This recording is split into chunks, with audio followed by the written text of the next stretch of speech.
யாழ்ப்பாணத்தில் சாபக்கேடான அரசியல் முன்னெடுக்கப்பட்டு வருகின்றது. அவ்வாறான அரசியலிலிருந்து நாம் மீள வேண்டும் என்று கடல் தொழில் நீரியல் மற்றும் கடல் வளங்கள் அமைச்சர் ராமலிங்கம் சந்திரசேகர் தெரிவித்துள்ளார்.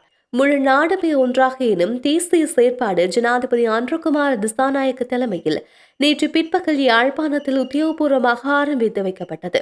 அகன்ற செல் எனும் தொனிப்பொருளில் யாழ்ப்பாணம் கொக்குவில் தொழில்நுட்ப கல்லூரி மைதானத்தில் நடைபெற்ற நிகழ்வில் உரையாற்றுகையிலேயே அமைச்சர் மேற்கண்டவாறு கூறினார்.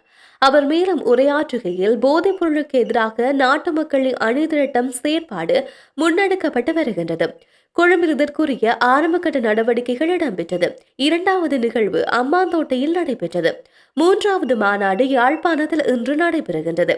போதைப்பொருள் பயன்பாட்டுக்கு எதிராக கிராமிய மட்டத்தில் பிரச்சாரம் முன்னெடுக்கப்பட்டும் மக்கள் அணிதிரட்டப்பட்டு வருகின்றார்கள். போதைப்பொருள் பாவனையில் இருந்து எமது இளைஞர்களை மீட்க வேண்டும். இளைஞர்கள் போதைப்பொருள் பிசாசிடம் சிக்காமல் இருப்பதற்குரிய நடவடிக்கைகளை முன்னெடுக்க வேண்டும். போதைப்பொருள் என்ற அரக்கனுடன் சில அரசியல் அரக்கர்களும் இணைந்துள்ளது என்பது கசப்பான உண்மையாகும்.